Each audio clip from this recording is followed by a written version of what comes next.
Vamos ler novamente todo o texto da parábola das 10 minas. Lucas 19, verso 11.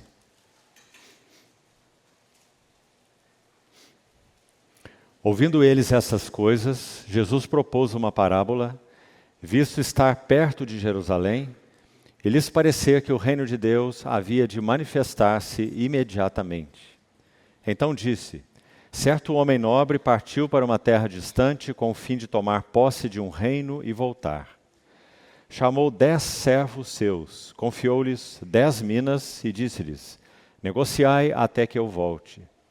Mas os seus concidadãos o odiavam e enviaram após ele uma embaixada dizendo: não queremos que este reine sobre nós. Quando ele voltou, depois de haver tomado posse do reino, mandou chamar os servos a quem dera o dinheiro, a fim de saber que negócio cada um teria conseguido. Compareceu o primeiro e disse: Senhor, a tua mina rendeu 10. Respondeu-lhe o Senhor: muito bem, servo bom, porque foste fiel no pouco, terás autoridade sobre 10 cidades. Veio o segundo dizendo: Senhor, a tua mina rendeu 5. A este disse: terás autoridade sobre 5 cidades.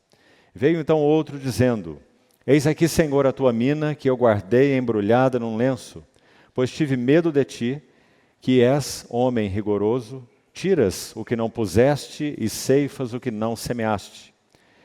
Respondeu-lhe: servo mau, por tua própria boca te condenarei. Sabias que eu sou homem rigoroso, que tiro o que não pus e ceifo o que não semeei? Por que não puseste o meu dinheiro no banco, e então, na minha vinda, o receberia com juros? E disse aos que o assistiam: tirai-lhe a mina e dai-lhe ao que tem as 10. Eles ponderaram: Senhor, ele já tem 10. Pois eu vos declaro: a todo o que tem, dar-se-lhe-á, mas ao que não tem, o que tem ou o que julga ter, lhe será tirado. Quanto, porém, a esses meus inimigos que não quiseram que eu reinasse sobre eles, trazei-os aqui e executai-os na minha presença. Vamos orar.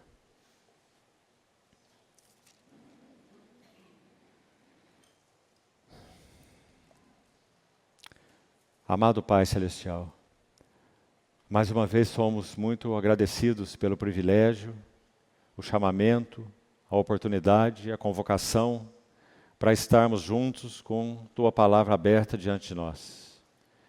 Sê misericordioso para conosco e nos concede toda a habilitação espiritual que carecemos para receber, falar, ouvir, aplicar a Tua palavra aos nossos corações. Que tenhamos ouvidos abertos e coração como uma boa terra, no qual o Senhor possa semear profundamente a semente da Tua palavra. Assim nós esperamos de Ti toda a provisão necessária para esse tempo de comunhão. Em nome do Senhor Jesus. Amém. Meus irmãos, hoje devemos dar o último passo, pelo menos no que concerne ao meu encargo específico, para esse assunto da parábola das 10 minas. Não teríamos tempo de retomar tudo que já falamos como uma reintrodução, mas gostaria de voltar ao que terminamos apenas na reunião anterior. Já tivemos 2 reuniões sobre essa parábola, esse tema. Eu gostaria então de tomar o que terminamos na reunião passada. Nós falamos para os irmãos que esse termo negociai, que está aí na parábola no verso 13, quando esse homem nobre toma posse do reino, retorna, segundo o verso 12, confira aí, chama 10 servos seus, confiou-lhes 10 minas e disse-lhes: negociai até que eu volte. Verso 12 diz que ele parte para tomar posse de um reino e então voltar, né? Então ele chama os servos, confia as 10 minas e diz a eles: negociai até que eu venha. Já destacamos a importância dessa expressão, até que eu venha. É uma expressão, meus irmãos, que pontua para nós a enorme graça, por um lado, e por outro lado, responsabilidade que nós temos de respondermos aos interesses desse que aqui na parábola é descrito como o homem nobre, que já vimos que não pode ser outro, evidentemente, que não o nosso próprio Senhor Jesus. Então foi ele quem disse: negociem até que eu volte. Sua vinda é segura. Ele garantiu aos seus servos: eu voltarei. Confio algo a vocês, então negociem. Dissemos já também, na reunião passada, que essa palavra negociar é única e é muito importante. Ela fala de levar adiante os negócios no sentido de produzir lucros. Guarde essa palavra, lucros. Levar adiante assuntos, interesses, negócios em particular, para que então lucros sejam produzidos. E particularmente, conforme esse termo foi usado na literatura grega, e aqui aplicado pelo Espírito Santo, não é a primeira vez que o Espírito Santo fez isso. Tomaram uma palavra que era de uso comum, até mesmo aí no grego clássico, antes de Cristo, e trazer para o uso bíblico. Um exemplo aqui de passagem, um grande exemplo, é a palavra logos, que se refere ao nosso Senhor Jesus. Ela foi usada, a palavra em si, claro que sem a revelação do que ela significa, mas ela foi usada 500 anos antes de Cristo, o termo em si, logos. Então João toma essa palavra logos e ele vai explicar o que é esse logos. Ele vai dizer, no princípio era o logos, a mesma palavra, usada pelos filósofos, sem o sentido mais claro e profundo do que ela significa. Ela significa o próprio verbo de Deus, o nosso Senhor Jesus, o Filho eterno de Deus.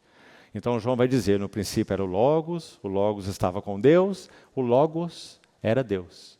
Aqui temos outro exemplo, essa palavra negociar também foi tomada do grego clássico. E tem esse sentido que nós já falamos.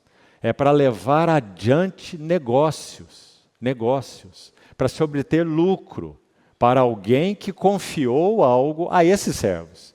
E esse foi o homem nobre, figura do nosso Senhor Jesus. E que então tratará com eles adequadamente, justamente, graciosamente, porque foi ele que concedeu a mina, eles não possuíam nada, eles eram o doulos, como o texto original chama, né? Ou os servos, os escravos, não tinham nada. Então foi confiado a eles essa mina, uma para cada um dos 10. Ou seja, o confiar a mina, ouça com atenção, é graça. Porque o que nós teríamos, naturalmente falando, para negociarmos de modo agradável ao Senhor? O quê? Quais talentos? O que nós teríamos? Nada. Então nós recebemos da parte do Senhor, quando nascemos de novo, por sua graça que nos alcançou, fomos habitados pelo Espírito Santo, recebemos graça da sua plenitude, João capítulo 1, todos nós temos recebido as minas, graça sobre graça. Para fazer o que com ela? Cruzarmos nossos braços até que o Senhor venha. O que a parábola nos ensina? Negociai. Produzam lucros para mim, porque tudo que você tem, eu que te confiei. Negociai até que eu volte.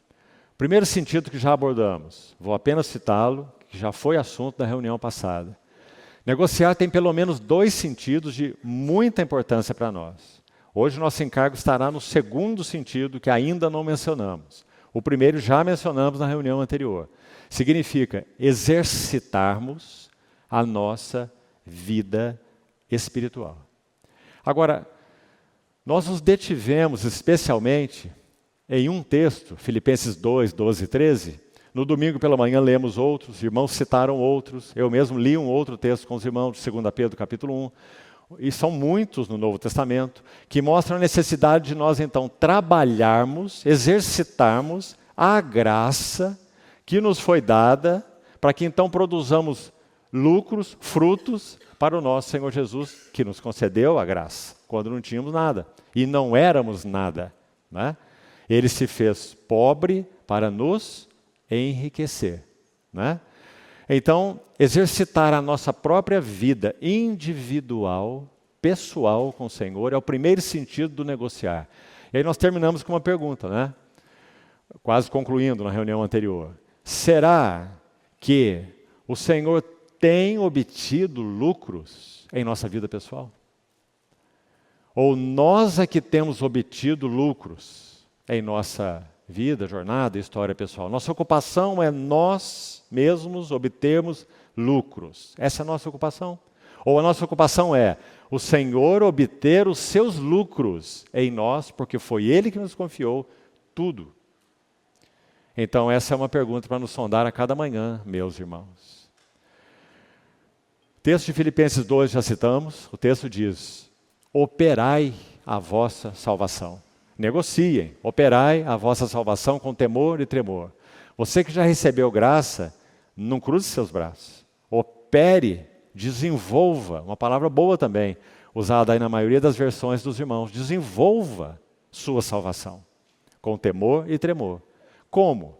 De onde vem a capacidade para isso? Deus opera conosco, não sem nós, não sem nossa vontade, não sem nosso desejo, não sem os nossos interesses. Assim não. Mas Ele opera conosco, porque de Deus nós somos cooperadores. Meus irmãos, estamos repetindo isso, não é para sermos didáticos, não. É por causa da imensa necessidade de compreendermos isso. Porque sabe, meus irmãos, um dos danos que vamos chamar de o cristianismo regular, acho que você me entende quando eu uso essa palavra, um dos grandes danos que ele promoveu na vida da igreja, sabe o que foi? Colocar as pessoas assentadas e de braços cruzados, e prontas para ouvir mensagem de YouTube, ou até ao vivo, de um pregador ou de outro, ou seja, de quem for. Esse é um dano horrível que o cristianismo regular tem produzido na vida de cristãos. Como se ouvir fosse o suficiente. Nos dias determinados, assentar, ouvir a palavra, que benção, vou embora agora, cuidar dos meus negócios, amanhã é quinta-feira. Né? Enquanto, meus irmãos, cada um de nós recebeu o chamamento dessa parábola. Nós não éramos servos. O que nós éramos? Nós éramos mundanos. Não é? E como já falamos tantas vezes, alguns de nós talvez não estariam assentados aqui se não fosse a graça do Senhor, já estariam mortos, já estariam descaminhos, e caminhos sem volta, não é? Tudo nós recebemos dele. Então negociai até que eu volte. Muito importante. Paulo, quando escreve para Timóteo na sua primeira epístola, ele diz assim, escute essa palavra: exercita-te. Exercício. Exercita-te pessoalmente, na piedade. O que significa piedade na Bíblia? Semelhança com Cristo. Semelhança com Cristo não é automático na nossa vida cristã. Quantos aqui são cristãos há décadas? Mas quanto da semelhança com Cristo, Cristo mesmo, nosso Senhor, nosso Salvador, está sendo formada em nosso caráter? Quanto? Então, Paulo escreve para Timóteo: exercita-te pessoalmente na piedade. Exercita-te para que você seja mais e mais semelhante àquele que te comprou, que te amou, teu Senhor, aquele a quem você deve tudo. Exercita-te na piedade. Aí ele vai dizer, pois... E veja, no tempo de Timóteo, esse verso da epístola de Paulo a ele, certamente teria muito menos peso do que tem tido nos nossos dias. Sabe como esse verso conclui? Exercita-te pessoalmente na piedade. No mesmo contexto. Porque o exercício físico, para pouco, é proveitoso. A Bíblia não diz que para nada ele é proveitoso. Somos muito graças ao Senhor porque temos a oportunidade de cuidarmos do nosso físico. Devemos ser, porque nosso templo é santuário, comprado pelo sangue do Senhor e habitado pelo Espírito Santo. Cuidar dele é um dever, mas ainda assim exercício físico é pouco proveitoso, não é? Ele pode trazer a juventude de volta? Você acha que você vai ter 80 anos da mesma maneira que hoje você tem 20, 30, 40? Não irá. Exercício físico, para pouco, é proveitoso. Mas ele vai dizer, mas a piedade, para tudo, é proveitosa. Ouviu bem, irmão? Porque diz assim, porque ela tem promessa. Escute bem, se quiser conferir, 1 Timóteo capítulo 4. A piedade tem a promessa da vida que agora é. Então, se nós nos exercitamos pessoalmente na piedade, nós temos promessa de vida agora, não é só futura, não. Vida, plenitude, alegria, paz, segurança, descanso, experiência mais profunda com o Senhor, vida com V maiúsculo. Não é vida que se esvai aí pelo vão dos nossos dedos, não. Vida com V maiúsculo. A piedade tem a promessa da vida, que agora é, palavras de Paulo para Timóteo, e aí ele acrescenta assim, e da que há de ser. Acho que você está olhando para mim como quem nunca leu esse versículo, né?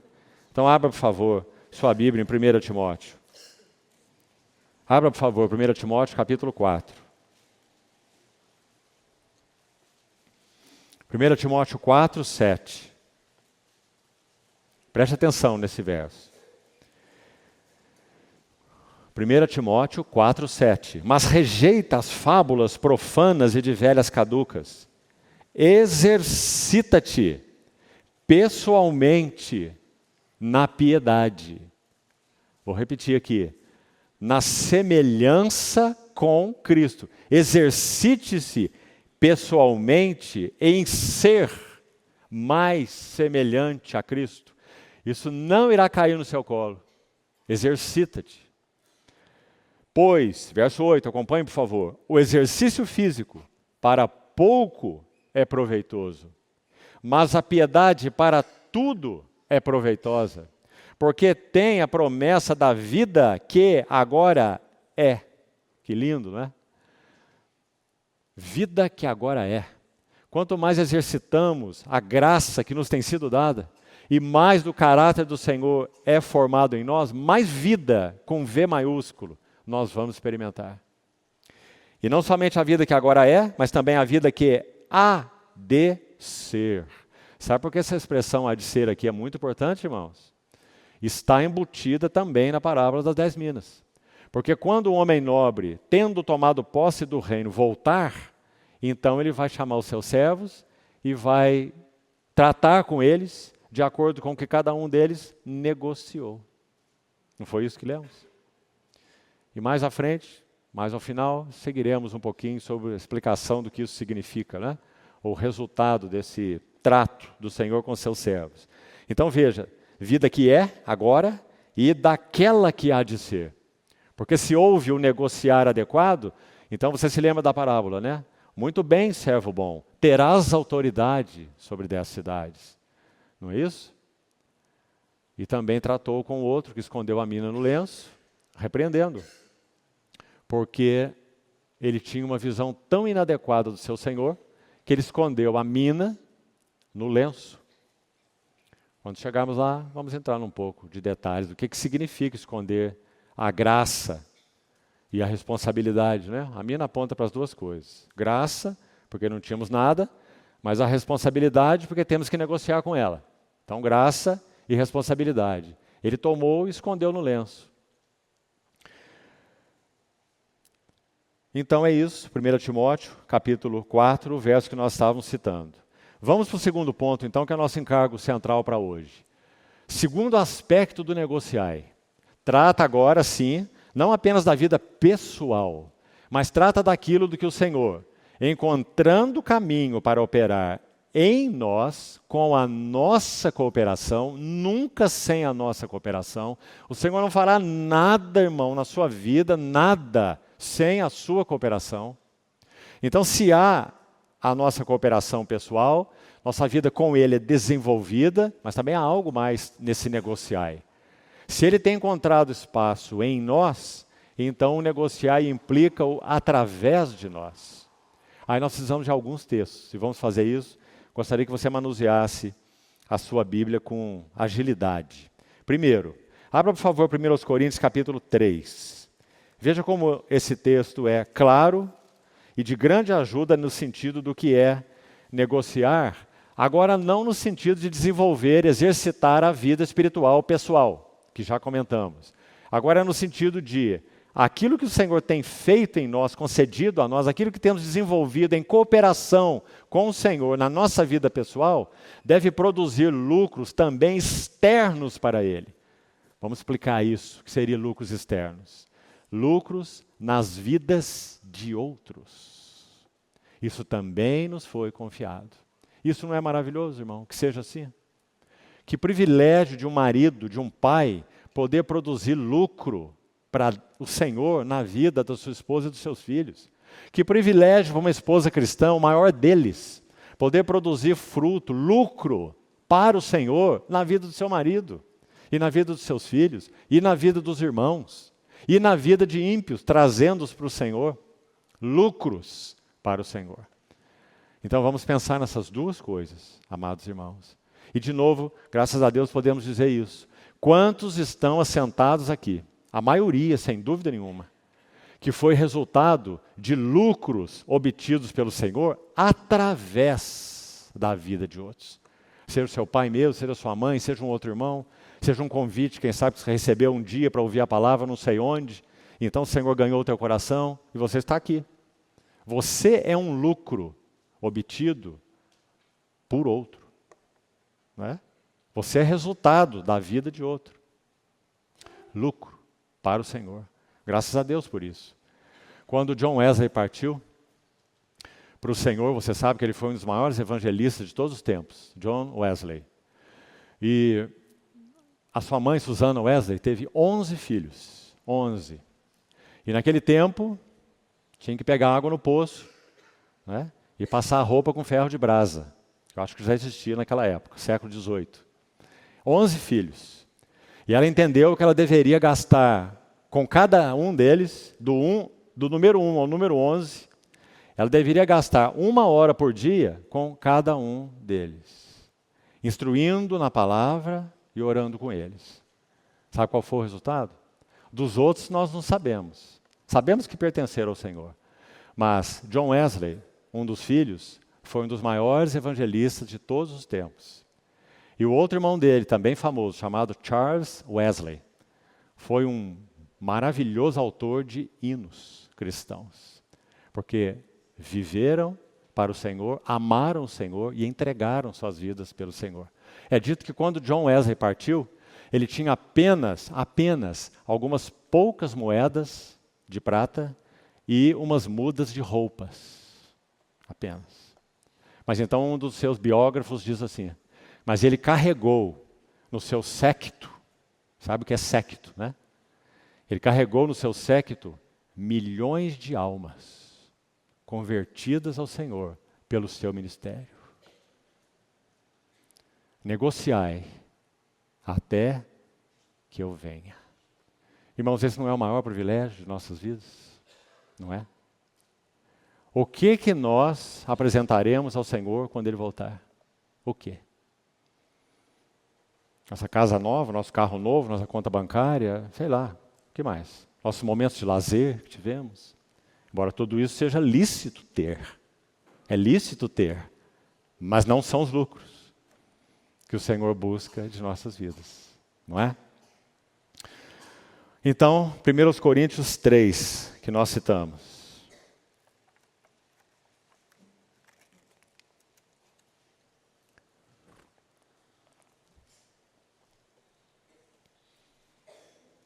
Verso 9. 1 Coríntios, capítulo 3, verso 9. Porque de Deus somos cooperadores. Aí está.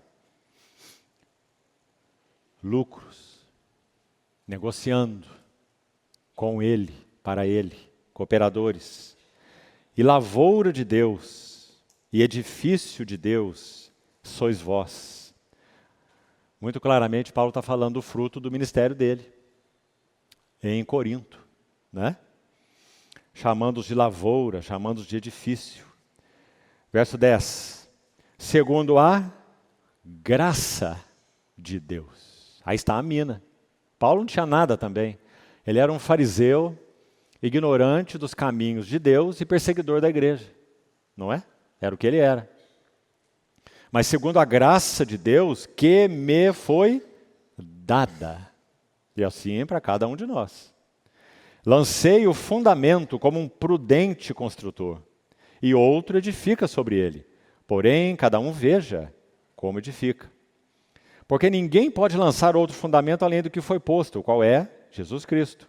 Contudo, se o que alguém edifica sobre o fundamento é ouro, prata, pedras preciosas, ou madeira, feno e palha, manifesta se tornará obra de cada um. Uma ênfase aqui, que eu gostaria de colocar também nesse verso 13. Manifesta se tornará a obra, o fruto do negociar, né, de cada um. Assim como na parábola, cada um dos servos recebeu uma mina, que tipifica então a graça e, consequentemente, a responsabilidade. A graça que dá suporte para a responsabilidade. E olha ainda o verso 13. O dia a demonstrará, pois o dia demonstrará. Que dia? Segundo a parábola de Lucas 19, o dia que o homem nobre voltou da terra distante, depois de tomar posse do reino, e vai tratar com os seus servos, não é? A quem ele confiou as minas. Então, o dia de Cristo, a demonstrará, porque está sendo revelada pelo fogo. E qual seja a obra de cada um, o próprio fogo o provará. Então, acho que você já ouviu, já sabe, que esses elementos do verso 12 aí, olha de novo, eles são divididos em dois grupos, né? Ouro, prata, pedras preciosas, fala daquilo que confere, que tem a ver, que tem relação com a natureza de Deus o Pai, de Deus o Filho, de Deus o Espírito Santo, o que concerne a cada um deles. Madeira, feno e palha fala da obra do homem, da glória do homem. Então, 3 elementos de cada lado. Então diz, eles estão sendo provados pelo fogo. Fogo não destrói ouro, pelo contrário, apura, purifica. Fogo não destrói prata, pelo contrário, purifica. E fogo não destrói pedras preciosas. Mas fogo destrói madeira, destrói palha e destrói feno, né? O próprio fogo o provará, verso 13. Verso 14. Se permanecer a obra de alguém que sobre o fundamento edificou, esse receberá galardão. Também está claramente lá na parábola das 10 minas. Qual foi o galardão lá? Aquele que negociou uma mina e produziu 10, com uma mina ele produziu 10, o Senhor o galardoa como? Terás autoridade sobre 10 cidades. Aquele que negociou uma mina e produziu 5, terás autoridade sobre 5 cidades. Essa é uma relação que não vou ter tempo essa noite para fazer, quero ir nas ênfases principais que entendo para essa noite, mas é uma relação de muita beleza, irmãos, e de muita importância, que é a relação serviço, ouça bem, e autoridade. Representatividade com o Senhor quando Ele retornar. Terás autoridade sobre 10 cidades. Então não pense nisso de maneira exclusivamente natural e literal, não, mas também não exclua esse pensamento. Porque, sem dúvida, a vinda do Senhor irá inaugurar o seu reino nesta terra. O seu reino milenar nesta terra. Então ele diz, terás autoridade sobre 10 cidades, terás autoridade sobre 5 cidades. Então o serviço fiel, sendo recompensado por autoridade, junto ao Senhor, no seu reino. Maravilhoso, meus irmãos. Concluindo aqui esse texto de Coríntios. Esse então receberá galardão, recompensa, verso 14. E finalmente verso 15. Se a obra de alguém se queimar, sofrerá ele dano. Mas graças a Deus, essas duas coisas vão se combinar aqui. E precisamos entendê-las bem.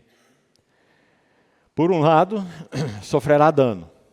Mas esse mesmo será salvo, todavia, como que através do fogo. Sabe qual é a ideia aqui nesse texto original? Como se ele tivesse mesmo saído correndo de um incêndio, tudo ficou para trás. Quando ele olha para trás, não tem nada, sua casa foi absolutamente destruída, a sua roupa está cheirando fogo, chamuscada, mas ele próprio está salvo, está ileso. Porque, meus irmãos, a nossa salvação, o pertencer ao Senhor, não depende de obras. Ele nos deu vida quando nós estávamos mortos. Nós já passamos da morte para a vida. Nós não entramos em juízo. Todas essas são palavras do nosso Senhor. Não é? Não entra em juízo, já passou da morte para a vida. Eu lhes dou a vida eterna, jamais serão arrebatados da minha mão. Não é? Isso é uma coisa. Mas a outra coisa é a tristeza, e esse é o dano aí. Como que de olhar para trás e dizer, tudo que eu edifiquei com tanto labor, tanto suor, tanto carinho, reduzido a puras cinzas. Isso não é dano? Se isso não for dano, o que é dano? Então, o ensino desse texto para nós é, veja o que você está fazendo com aquilo que o Senhor te tem confiado. Você tem edificado com ouro sua vida relacional, conjugal, com seus filhos, com os irmãos. Tem edificado com prata, ouro toca, sobretudo, a glória de Deus. Nossos relacionamentos, em todos os níveis que já citamos, têm promovido a glória de Deus? Então nós estamos edificando com ouro. Se não, o que é que tem promovido? O que é que os nossos relacionamentos estão produzindo? Estão promovendo? Ouro toca a glória de Deus. Prata toca o quê? A glória do Filho, a redenção do Filho. Tudo aquilo que é edificado sobre a redenção do Filho. E pedras preciosas. Tudo aquilo que é edificado pela ação do Espírito Santo. Por isso, andai no Espírito e não satisfareis as cobiças da carne.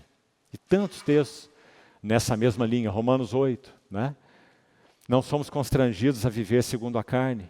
Se viverdes segundo a carne, caminhais para a morte. Mas se pelo Espírito mortificardes os feitos do corpo, certamente vivereis. Então, ouro, prata, pedras preciosas. Tem uma relação direta com Deus o Pai, Deus o Filho, Deus o Espírito Santo. E isso passa pelo fogo. Isso recebe recompensa. Agora, madeira, obra do homem.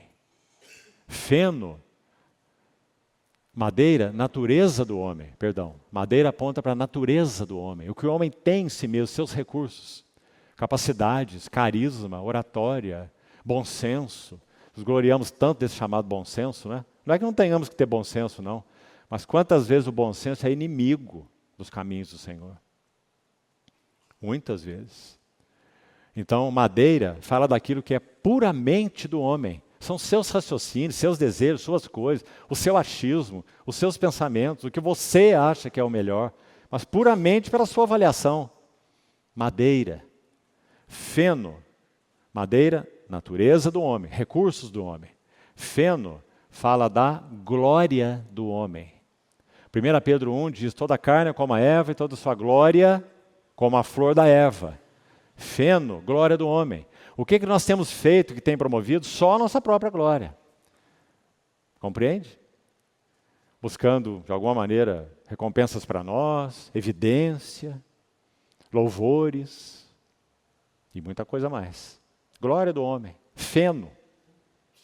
E palha significa o quê? Na tipologia bíblica. Obra do homem.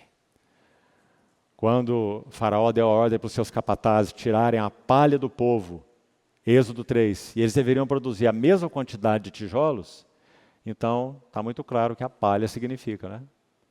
Palha foi feita para misturar com o barro naquele tempo, né? Fazer tijolo, queimar bem, para edificar a segunda obra do homem. Então, pense nisso, irmão. O que é que nós temos e como é que nós temos edificado nas nossas vidas relacionais em todos os níveis? Tem havido glória para Deus? Tem havido algo que toca o próprio Filho? Realça o valor da sua obra, da sua redenção, do seu precioso sangue, de quem Ele é para nós como Senhor. 1 Pedro 3,15 diz assim, santificai a Cristo como o Senhor nos vossos corações, estando preparados para responder a todo aquele que vos pedir razão da esperança que há em vós. O que nós vemos na parábola de Lucas 19? Não queremos que este reine sobre nós, não é? E o que Pedro disse? Santificai a Cristo como Senhor nos vossos corações. que Ele reine sobre nós, em todos os aspectos.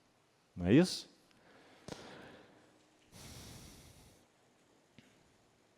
Mais um texto sobre esse negociar. Vamos lá. Olha o capítulo 9 aí mesmo, por favor, de 1 Coríntios. Capítulo 9, verso 24.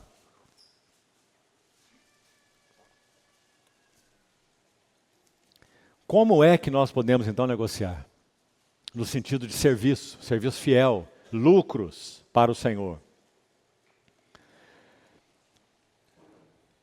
1 Coríntios 9, 24. Não sabeis vós que os que correm no estádio, todos na verdade correm, mas um só leva o prêmio. Correi de tal maneira que o alcanceis.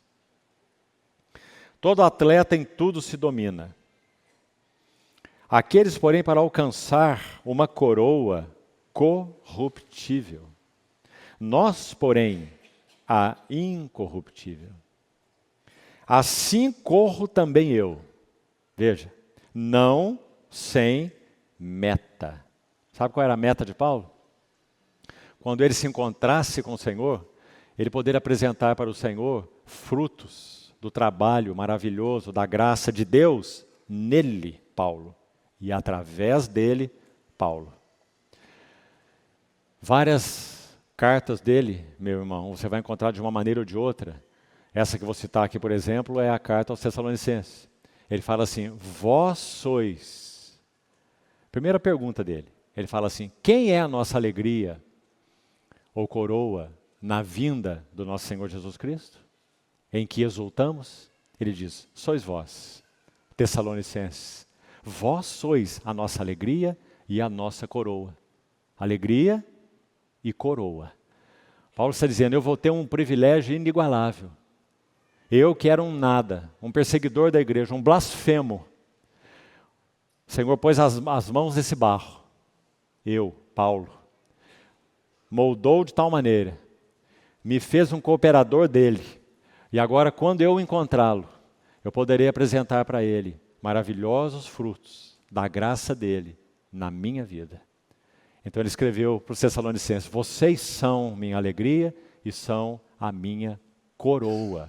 Coroa na vinda do nosso Senhor Jesus Cristo. Está vendo, irmão?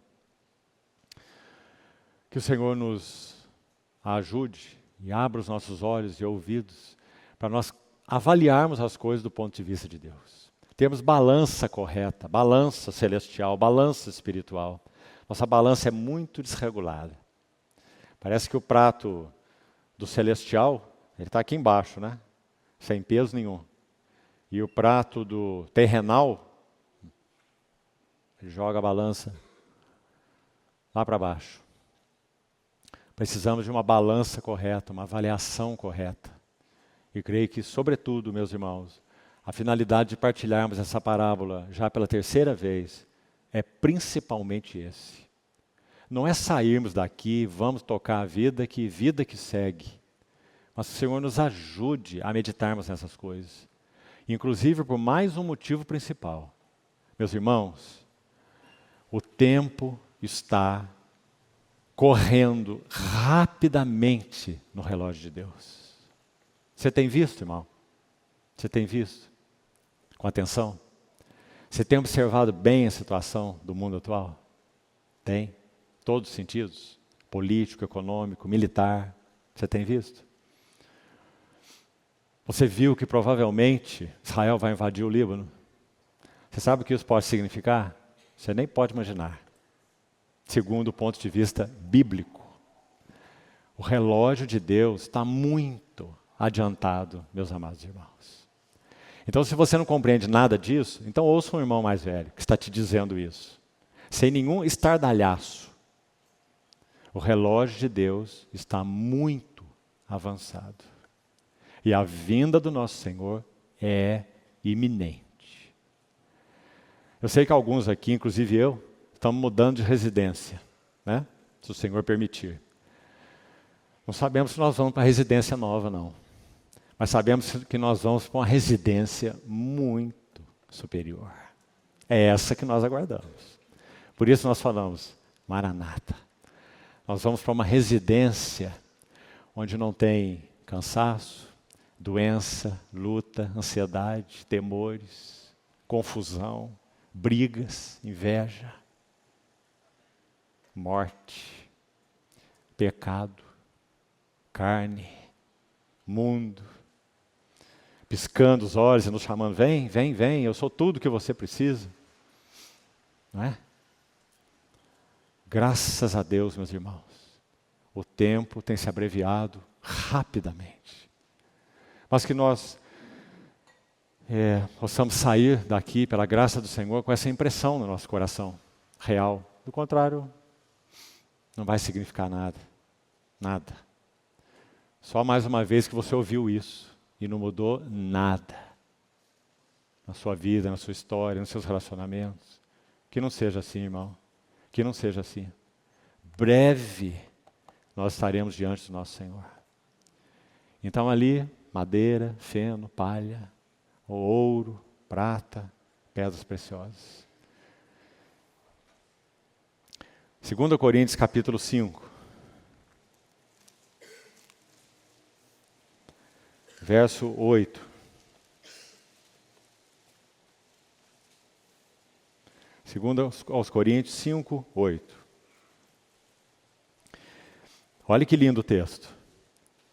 Segundo aos Coríntios 5, 8. Entretanto, estamos em plena confiança, preferindo, graças a Deus, deixar o corpo e habitar com o Senhor. Paulo, além de tudo, era um poeta, você não acha? Isso que ele está falando aqui é sobre a morte. Mas, meus irmãos, para o cristão não tem morte. A morte já foi tragada pelo nosso Senhor, não é? Como já falamos aqui outras vezes, a morte de um cristão, de alguém que pertence ao Senhor, a morte presta um favor para ele que é inigualável. A morte o retira de um lugar onde ela exerce domínio e o leva para um lugar onde ela não tem domínio nenhum. O leva para diante do seu Senhor. Então a morte foi feita em Cristo uma mensageira da mais maravilhosa bem-aventurança. Então Paulo fala, eu prefiro partir e deixar o corpo. Porque aí, toda essa luta que ele como apóstolo passou, e se juntarmos todos nós aqui, nós não chegamos nem no dedo do pé do que esse apóstolo passou pelo nome de Cristo, não é? Não é verdade? Então ele diz, eu prefiro deixar o corpo e habitar com o Senhor. Continue aí, verso 9. É por isso, veja, que também nos esforçamos, serviço, negociando com a mina, produzindo lucros para o Senhor. Nos esforçamos, quer presentes, quer ausentes, para lhe ser agradáveis. Que bonito, meus irmãos. Essa é a motivação da vida cristã. Guarde isso. Se nós perguntássemos como e por quê, de que maneira a vida cristã deve ser vivida, qual é a motivação que temos para viver a vida cristã? Está aí. Para lhe sermos agradáveis. Essa é a motivação. E assim Paulo viveu. E assim Paulo correu sua carreira, e assim Paulo suportou com alegria e firmeza tudo que ele viveu pelo nome do Senhor. Viveu e sofreu pelo nome do Senhor. Quer ausentes, quer presentes, para lhe ser agradáveis. Continue, por favor, verso 10. Porque importa, é necessário que todos nós compareçamos perante o tribunal de Cristo. Para que cada um receba. Isso não te fala da parábola das 10 minas? Cada um recebeu uma mina, cada um negociou com ela, cada um obteve uma determinada recompensa, para que cada um receba, segundo o bem ou mal que tiver feito por meio do corpo. Sabe onde esse contexto que lemos está colocado? Volte uma página aí, por favor, capítulo 4. Olha como ele começa. 2 Coríntios 4:1. Pelo que, tendo este ministério, diaconia, tendo este ministério, segundo a misericórdia que nos foi feita, ou dada. Olha a mina aí de novo. Não desfalecemos, pelo contrário, rejeitamos as coisas que por vergonhosas se ocultam, não andando com astúcia e nem adulterando a palavra de Deus. Antes, nos recomendamos a consciência de todo homem na presença de Deus pela manifestação da verdade. Irmão, esse verso é muito contundente e muito precioso, esse verso 2. Vamos colocar isso em termos de uma pergunta. Para todos nós. Temos vivido pessoalmente vidas com o Senhor que nos tornam recomendáveis à consciência de todo e qualquer homem? Sim ou não? Você está entendendo a pergunta? A pergunta é, a consciência de qualquer um que nos conhece, nós nos recomendamos a consciência deles como alguém que vive para o Senhor? Como alguém que não tem na sua vida nada que seja reprovável diante do Senhor? É isso que Paulo está dizendo. Nos recomendamos a consciência de todo homem. Pela maneira como eu ando, eu visto, eu me comporto, eu compro, eu vendo, eu como, eu bebo, eu me relaciono, eu me recomendo a consciência de todo homem? Faça essa pergunta para você, irmão, diante do Senhor, e deixe o Senhor te responder. Quem sabe há coisas na sua vida que não são recomendáveis. E você está resistindo. E o Espírito Santo tem falado e refalado, não só aqui, em reuniões, mas quem sabe de muitas outras maneiras. E você tem resistido.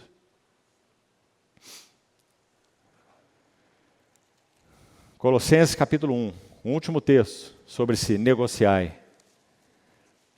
Olha que lindo o texto também. Colossenses 1, 24.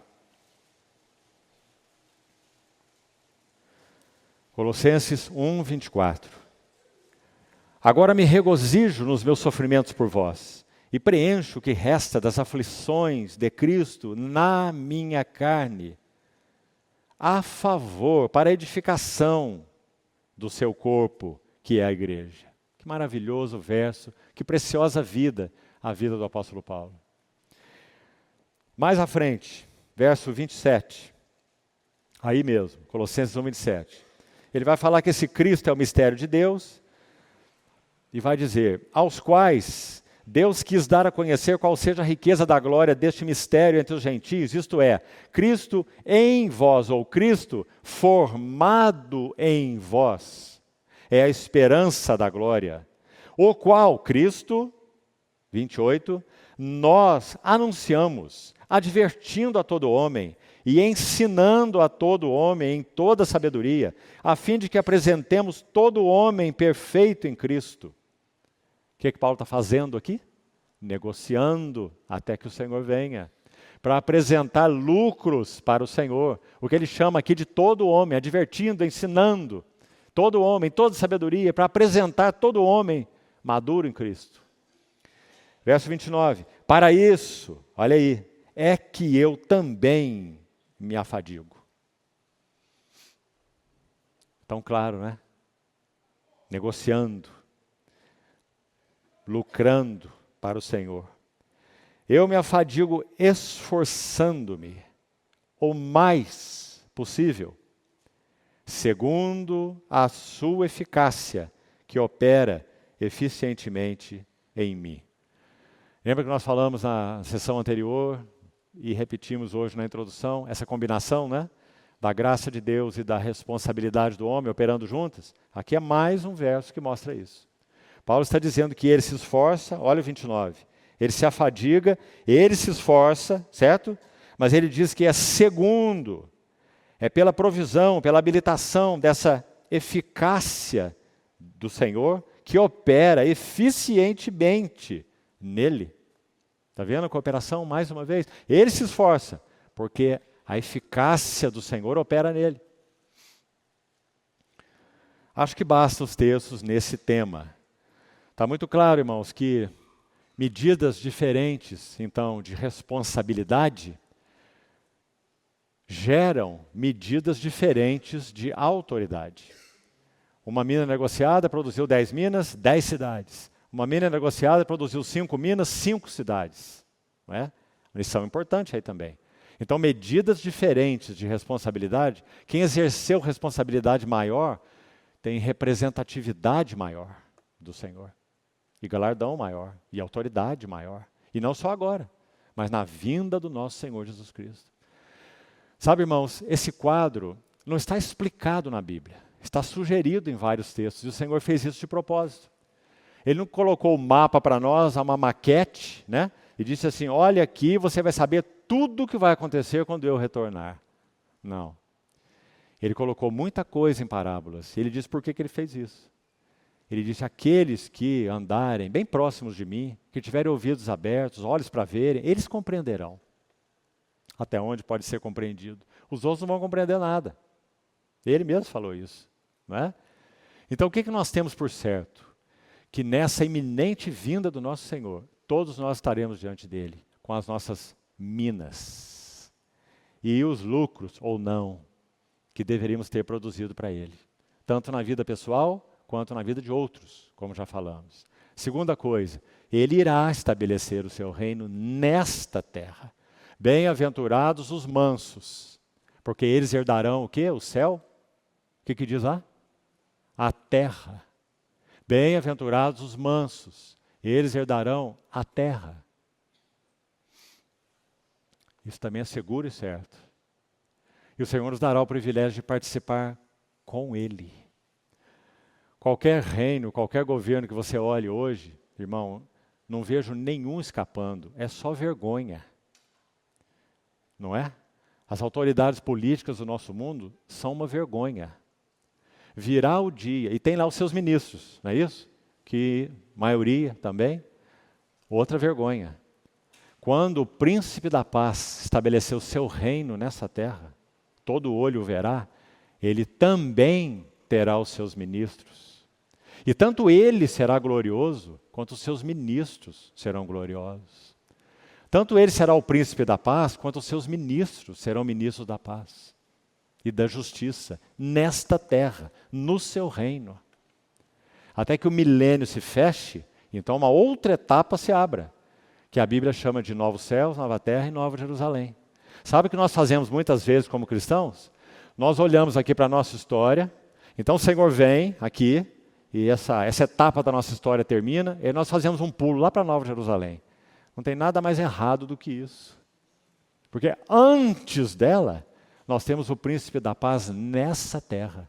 Quando os seus pés tocarem o monte das oliveiras. Zacarias 12, 13 e 14. E o monte se fenderá pelo meio. Você acha que isso é historinha, irmão? Isso nunca aconteceu na história. Porque aguarda o dia que os seus pés toquem o monte das oliveiras. E o monte se fenda pelo meio.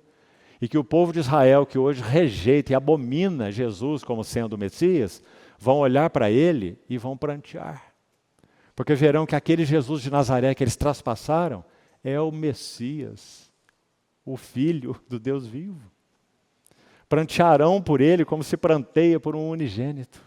O dia de arrependimento de Israel está prestes a chegar.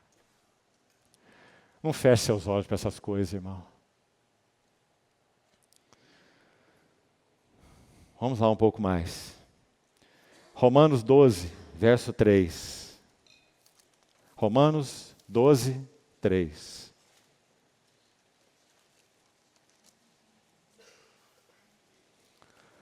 Ainda nesse encargo do serviço, negociando a mina que nos foi dada.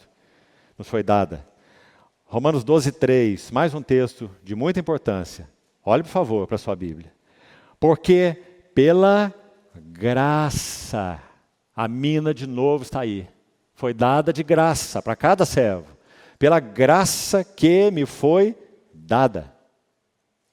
Digo a cada um de vós, olha o cada um aí, cada um, assim como Paulo, cada um recebeu a mina de graça, né?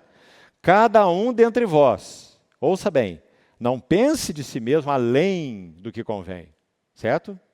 Mas pense com moderação. Uma palavra melhor aqui. Pense com uma estima adequada. O que é que o Senhor tem te dado? O que é que Ele tem te confiado? Pense com justa estima. Você tem negociado para Ele? Então não pense além do que convém, que você é o suprassumo, mas também não fique aí achando que você é aquele cristão de 10ª categoria, porque o Senhor não tem cristão de 10ª categoria. O Senhor só tem os seus filhos, todos na mesma categoria.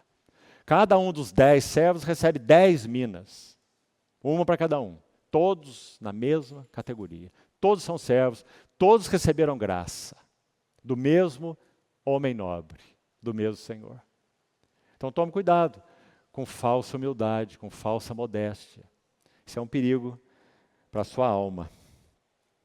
Pense com moderação, segundo a medida. Também queria chamar a atenção para a palavra medida. A medida da fé que Deus repartiu a cada um. Fé. União com Cristo. Fé igual a união com Cristo. Na experiência, na vida diária, união com Cristo. Permanecei em mim, eu permanecerei em vós. Sem mim, nada podeis fazer.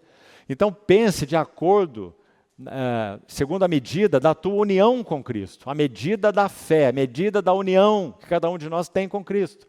Porque se nós tentarmos servir o Senhor além da medida da nossa união com Cristo, que isso produz, não é? Obra de homem, conceitos humanos. Psicologia acadêmica está cheia disso, serve para nada.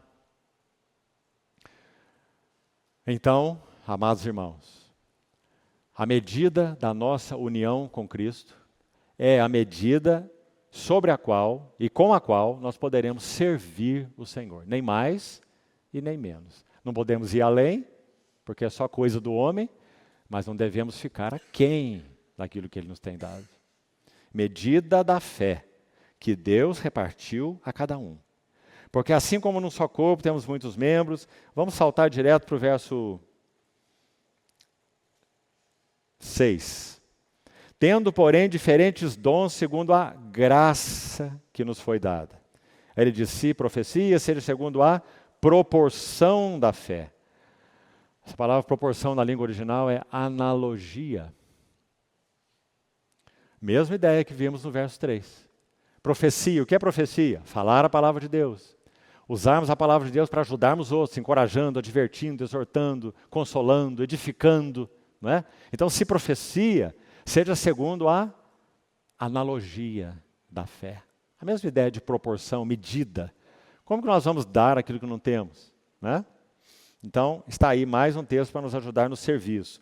Mais um, por favor. Abra em Efésios 4 agora. Efésios 4, verso 7.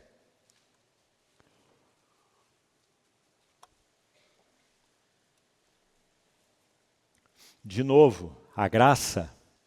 Efésios 4, 7.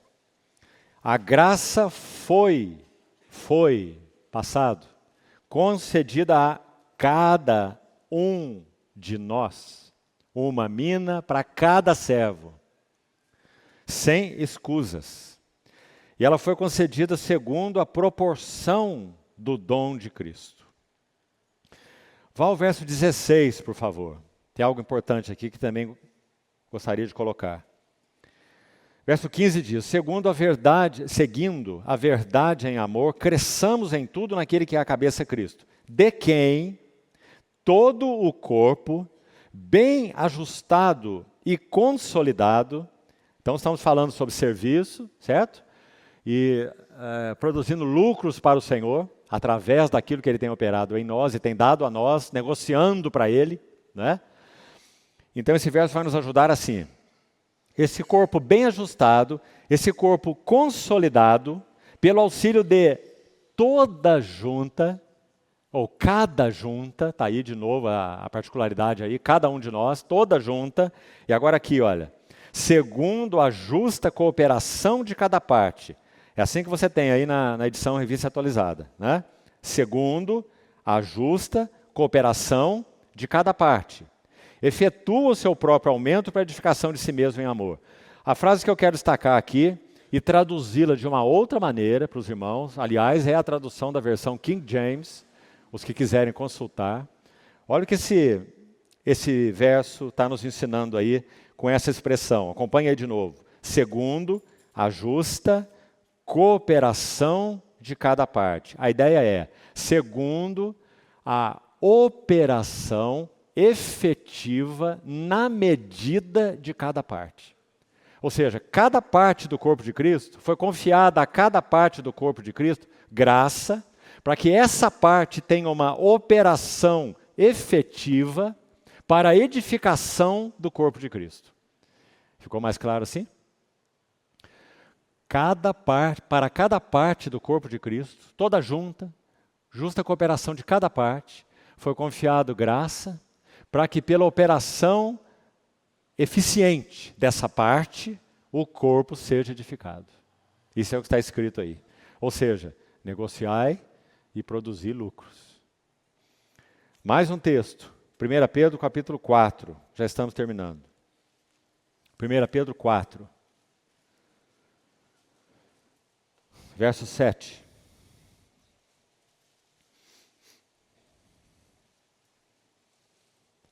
Pedro 4, 7. Olha como inicia. Ora, o fim de todas as coisas está próximo. Mais próximo do que nunca. O fim de todas as coisas está próximo. Sede, portanto, criteriosos e sóbrios. Já falamos também várias vezes aqui, irmãos, palavra bonita é essa, sóbrios, porque ela tem uma relação direta com o não se embriagar. Como a gente usa também nessa vertente, né? Quando uma pessoa tem um vício em álcool e diz que ele está há 2 anos sóbrio, em sobriedade, não é? Então usamos também nessa vertente aí. E a ideia está bem diretamente relacionada com isso. Só que não é só embriaguez de álcool, é embriaguez de tudo que nos embriaga. Embriaguez da vida, embriaguez das coisas, embriaguez dos prazeres, embriaguez dos alvos, dos propósitos. Não é? Então, sede sóbrios. Olha aí na sequência o verso. A bem das vossas orações. Forte também para todos nós, amados irmãos e irmãs. Está dizendo que se nós não preservarmos a sobriedade espiritual, terminou a nossa vida de oração. Não é? Então, sede sóbrios, a bem das vossas orações. Se nos embriagarmos, terminou nossa vida de oração. Acima de tudo, porém, tende amor intenso uns para com os outros. Porque o amor vela é a ideia, cobre multidão de pecados. Que lindo também esse verso, não é? Todos nós aqui, se pertencemos ao Senhor, nós realmente sabemos que o amor cobre multidão de pecados, não é? Graças a Deus por isso, irmãos. Sede mutuamente hospitaleiros sem murmuração. E agora especificamente a questão do serviço, verso 10, olhe, servir uns aos outros. Cada um, está aí de novo o cada um, que já lemos tantas vezes hoje. Cada um conforme o dom que recebeu. Como bons despenseiros da multiforme graça de Deus. Despenseiros aqui é um administrador, um oikonomos. Se alguém fala, fale de acordo com os oráculos de Deus. Se alguém serve, faça-o na força que Deus supre, para que em todas as coisas seja Deus glorificado, por meio de Jesus Cristo, a quem pertence a glória e o domínio pelos séculos dos séculos. Amém. Maravilhoso texto. Finalmente, irmãos, para compreendermos o que significa essa mina no lenço. Aqui vamos terminar. A figura parece tão bonita também. Para que serve o lenço de um escravo, de um servo? Será que tem qualquer outra finalidade senão limpar o seu suor? Limpar o seu rosto? Como nós usamos também ainda hoje. Seja o suor, seja as lágrimas, né? Então, sobretudo, o lenço na Bíblia e nesse texto da parábola, ele está conectado à questão do trabalho, suor. Lenço é para limpar suor. Mas então esse que recebeu a mina, ele toma sua mina e esconde no lenço. Dobra o lencinho com o dinheiro que ele recebeu e esconde, até que o homem nobre chega. E aí então, você sabe qual é o relato, não precisamos ler de novo, né? O Senhor o repreende e diz: servo mau. E ele explica por que ele escondeu o lenço. É aqui que eu gostaria de encerrar. Depois você lê de novo. Ele disse assim, vou parafraseá-lo: eu sabia que o Senhor é um homem austero. Se você examinar essa palavrinha aí, que foi usada aí por Lucas, pelo Espírito Santo, através de Lucas, ela é muito interessante. E ela é bastante rude. Porque esse servo, a avaliação que esse servo teve do seu Senhor, é que ele era um homem. Todas essas palavras se aplicam aí. Austero, como está aí na maioria das versões, rude, grosso, e sobretudo alguém austero ou rude de mente, veja isso, e de modos. Rude de mente e de modos. Essa foi a avaliação que o servo teve do seu Senhor. E aqui eu gostaria de concluir então. Pense sobre isso, irmão. Qual é a avaliação que você tem como servo ou serva do Senhor, do seu Senhor? É essa? Ele é o homem rude, austero, grosso de mente, grosso de língua, de tratos, grosso de modos com você? Se você tiver uma visão inadequada de quem é ele, então você vai esconder a sua mina no lenço. Mas se você tiver uma visão adequada de quem é ele, irmão, o cordeiro levado ao matadouro que não abriu a sua boca. O cordeiro, por meio das suas pisaduras, nós fomos sarados. Aquele que foi feito pecado por nós. Aquele que nos amou e amou até o fim. Aquele que nos encontrou como um aborto à beira do caminho. Então, se nós temos uma visão adequada de quem é o nosso Senhor, nós nunca colocaremos a mina no lenço. Nós usaremos o lenço para limpar o nosso suor. E não vamos nos preocupar com quanto o lenço se encharca, porque para nós não faz a menor diferença. Há um hino de uma irmã, muito bonito, em que numa das estrofes ela diz assim, é um hino que fala sobre consagração. Ela diz assim, de sacrifícios jamais faleis. Um privilégio antes é ser dele, seja o preço que for, junto com os eleitos seus. De sacrifícios jamais faleis. Porque, irmãos, quem éramos nós? O que nós temos que nós não tenhamos recebido? Qual a visão que temos tido do nosso Senhor? Como é que tratamos com Ele? Quem é Ele para nós? Ele é o amado de nossas almas? Ele é generoso, é bom, paciente, misericordioso, justo na medida adequada, firme conosco, porque nós somos tão frouxos, tão vacilantes. Então Ele tem mão firme conosco. É assim que nós o vemos. Não é maravilhoso? Você conhece alguém mais maravilhoso do que Ele? Então a visão que temos do Senhor vai determinar o que nós fazemos com aquilo que nos tem sido confiado. E finalmente na parábola, aí não precisa entrar em detalhes, se outro irmão tiver encargo, então seguirá, é a questão daqueles inimigos, os concidadãos, que disseram, não queremos que este reine sobre nós. Então o Senhor disse no finalzinho, último verso dessa parábola, diz, quanto àqueles que não quiseram que eu reinasse sobre eles, trazei-os aqui e executai-os na minha presença.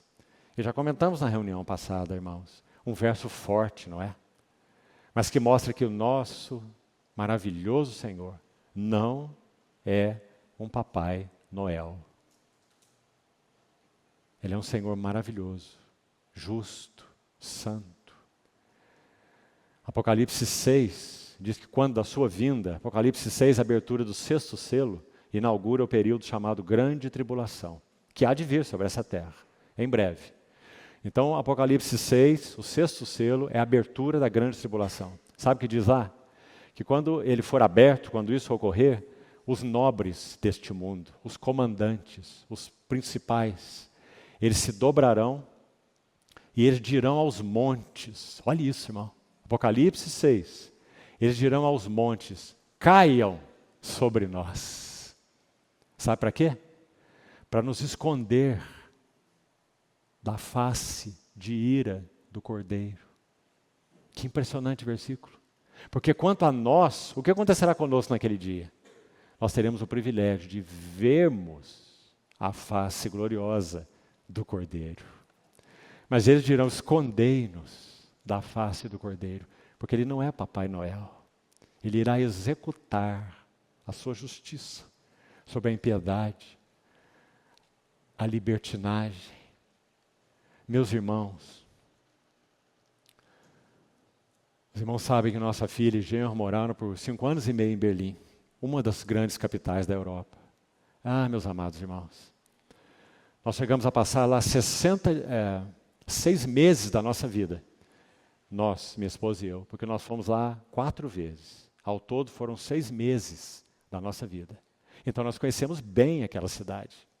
Nós não fizemos uma visita turística. E é alarmante, meus irmãos.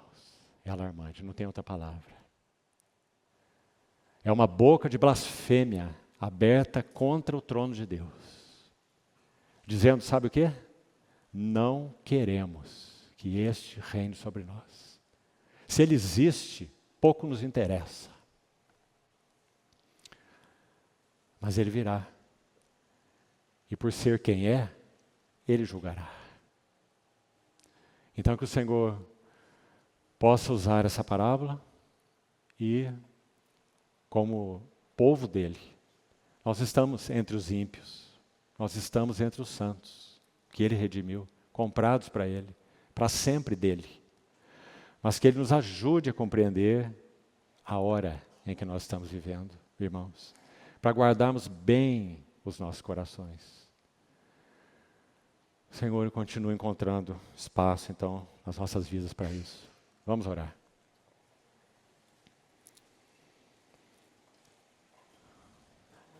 Amado Pai Celestial, muito obrigado, Senhor, porque nós temos um privilégio tão inigualável de podermos ser aqueles que têm olhos abertos para ver coisas que o mundo não vê.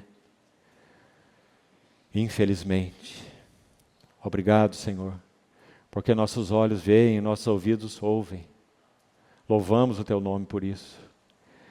Mas também, Senhor, temos um clamor a Ti. Que o Senhor não nos permita permanecer os mesmos, dia após dia. Mas, Senhor, ajuda-nos a realmente respondermos à luz que do Seu trono tem raiado nos nossos corações, julgando-nos a nós mesmos na Tua presença, Senhor, permitindo que Tua palavra examine nossas mentes, corações e motivos, que não haja nada secreto em nós e fechado a Ti. Também, Senhor, guarda-nos de tudo que seja um apelo que nos extravie de uma relação ininterrupta com o Senhor. Guarda a nossa mente, guarda os nossos corações, guarda os nossos relacionamentos, guarda as nossas famílias, nossos filhos, nossos jovens, nossas criancinhas. Preserva-nos, Senhor, porque queremos ser achados de pé naquele grande dia que se aproxima. Por isso, Senhor, ajuda-nos a andarmos dignamente como em pleno dia, não em orgias e dissoluções, não em contendas ou ciúmes, mas revestidos do Senhor Jesus e nada dispondo para a carne no tocante às suas concupiscências. Assim nós te pedimos, Senhor, confiados em que o Senhor continuará nos dando da Tua plenitude graça sobre graça.